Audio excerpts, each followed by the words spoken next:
বড়লোক না হলে কি হবে? পণ্ডিত মানুষ, বেদ চর্চা করে, উপনিষদ চর্চা করে, বুঝলে তো? তার বাড়িতে যখন ছেলে হয়েছে, চলো আমরাও গিয়ে দেখে আসি। মাধবকে দেখার জন্য সবাই ছুটে এসেছে। এই দেখো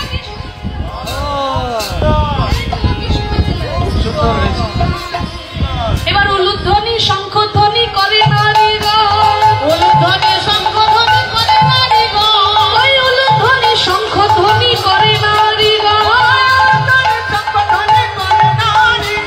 বাহু তুলে হরি বল বলে ভক্তগণ, বাহু তুলে হরি বল বলে ভক্তগণ, বাহু তুলে হরি বল বলে ভক্তগণ,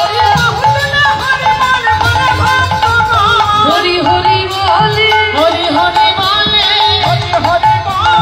হরি হরি বলে, আনন্দ হিল্লোলে হরি হরি বলে, আনন্দ হিল্লোলে হরি হরি বলে, আনন্দ হিল্লোলে মাধবের বদন হেরে, আনন্দ হিল্লোলে, আনন্দ হিল্লোলে, আনন্দ হিল্লোলে হরি হরি বলে, নর নারী দেখতে আইলা একই তারা করে, শুভক্ষণে মাধবের জন্ম হলো।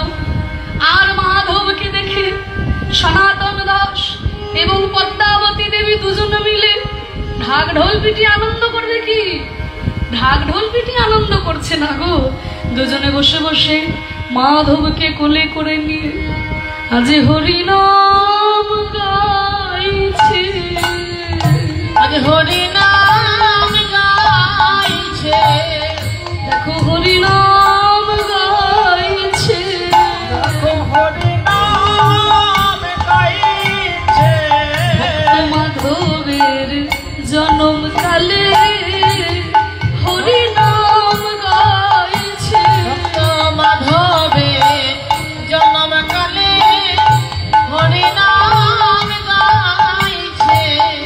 কেন ভক্ত হবে না? জন্মকালেই মাতা পিতার আচরণটা দেখুন, কেন ভক্ত হবে না? মাধবের জন্ম হয়েছে বলে সনাতন দাস আর পদ্মাবতী দুজনে মিলে বসে বসে হরিনাম করছে। আর বাবা, আজকালকার দিনে আমাদের কোনো বাচ্চা টাচ্চা জন্ম নিলে, আরে বাপরে অন্নপ্রাশন, অনেক চালা যত রাজ্যের হিন্দি গান আছে।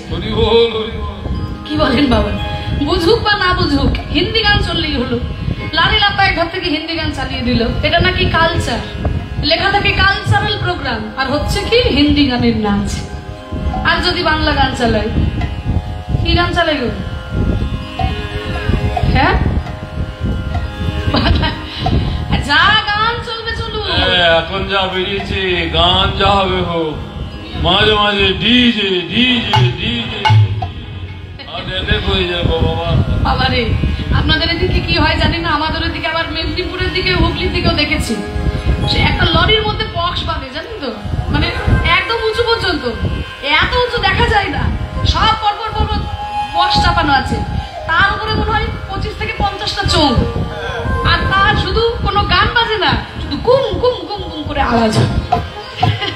যদি সামনে কোনো আমাদের গাড়ি হয়তো তার পাশ দিয়ে বেরিয়ে যায়।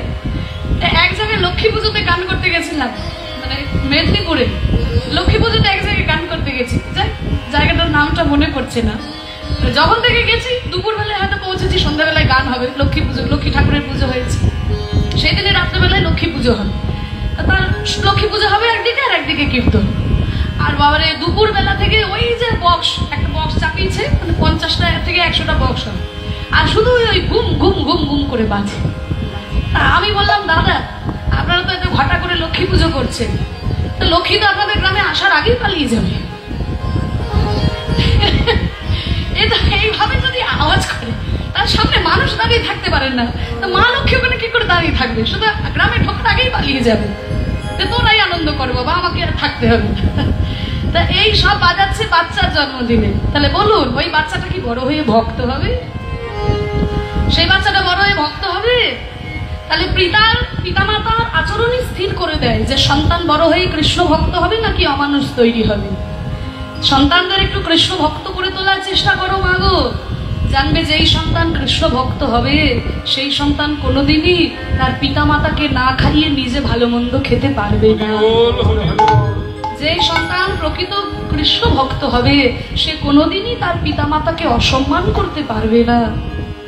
এবার আপনি যদি আপনার সন্তানের চোখের সামনে আপনার বাবা মাকে কটু কথা বলেন, তাদেরকে অসম্মান করেন, তাহলে আপনার সন্তান বড় হয়ে আপনাকে কটু কথা বলবে, অসম্মান করবে, এটা তো স্বাভাবিক ব্যাপার। বাচ্চারা ছোটবেলা থেকে যেটাই দেখবে সেটাই তারা শিখবে। ছোটবেলা থেকে তাদের শেখান বাবা মাকে প্রণাম করতে শেখান, বাবা মাকে শ্রদ্ধা করতে শেখান। শুধুমাত্র স্কুলে পাঠিয়ে সকাল থেকে সারাদিন পড়াশোনা এইসবই শুধু শিক্ষা দিলে হবে না, একটু নীতি শিক্ষাটারও সমাজের আমাদের বড় দরকার। শুধুমাত্র পড়াশোনা শিখলেই যে মানুষ হওয়া যায় তা কিন্তু নয়। কত বড় বড় ডাক্তার, ইঞ্জিনিয়ার, আমাদের তো কত জায়গায় যেতে হয়, কত মানুষের সঙ্গে পরিচয় হয়, কত মানুষ দেখেছি, কত বড় বড় ডাক্তার, ইঞ্জিনিয়ার বাড়িতে 2-3টে বিদেশি কুকুর পোষা থাকে, তাদের জন্য দামি দামি খাবার আসে, কিন্তু বাবা মাকে খেতে দিতে পারে না। শিক্ষার আলোতে যদি হৃদয়টা আলোকিত না হয় সেই শিক্ষা নিয়ে কি লাভ? কেন কীর্তনে তো বলা হয় না যে ডাকাতি করা ভালো, চুরি করা ভালো, নাকি ভাগবতে বলা হয়? একটু নিয়ে আসবেন তাদেরকে। এই যে বাচ্চারা অনেকে এসেছে দেখছি, ছোটাছুটি করছে, দৌড়াদৌড়ি করছে, যাই করছে না কেন, দুটো ভালো কথা তো তাদের কানে যাচ্ছে, এতেই তাদের লাভ। বাড়িতে থাকলে তো এই মোবাইল নিয়েই বসে থাকবে, তাই এই যে এখানে নিয়ে এসেছেন, দুটো কথা শুনছে, এতেই তাদের লাভ। আমাদের সমাজের এখন আমরা ছোটবেলায় পড়েছি, কিন্তু বইয়ে লেখা থাকতো পিতামাতাকে প্রণাম করতে হয়, গুরুজনদের শ্রদ্ধা করতে হয়। এখন বইগুলো খুলে দেখবেন কোনো একটা কবিতাও নেই, ছড়াও নেই, কোনো একটা শাস্ত্রের কথা। ছোটবেলায় আমরাও কিন্তু অনেক সংস্কৃত কবিতা পড়েছি, এখন কোনো জায়গাতে নেই। এগুলো পাবে কোথায়? তাদেরকে একটু ঘরে কিন্তু অন্তত শিক্ষাটা দেওয়ার চেষ্টা করুন, তাতে তাদের জীবনটা সুন্দর হয়ে উঠবে, আর আপনারাও একটু শান্তিতে তাদের সঙ্গে ব্যবহার রাখতে পারবেন। তা আজকে মাধবের জন্ম হয়েছে বলে পদ্মাবতী কোলে করে নিয়ে আর সনাতন দাস ঠাকুর পাশে বসে কেমন হরিনাম গাইছে, হরিনাম গাইছে।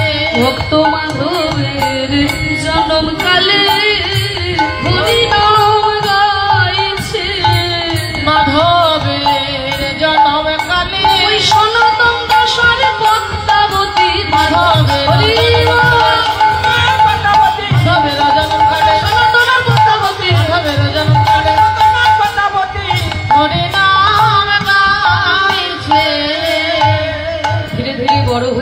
মাধব।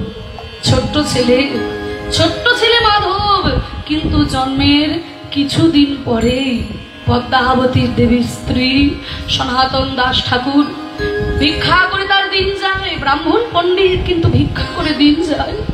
একদিন যখন ভিক্ষা করতে গেলেন, আর ভিক্ষা করতে গিয়ে হঠাৎ করে বজ্রাঘাতে সনাতন দাস ঠাকুরের প্রাণ চলে গেল। বজ্রাঘাতে প্রাণ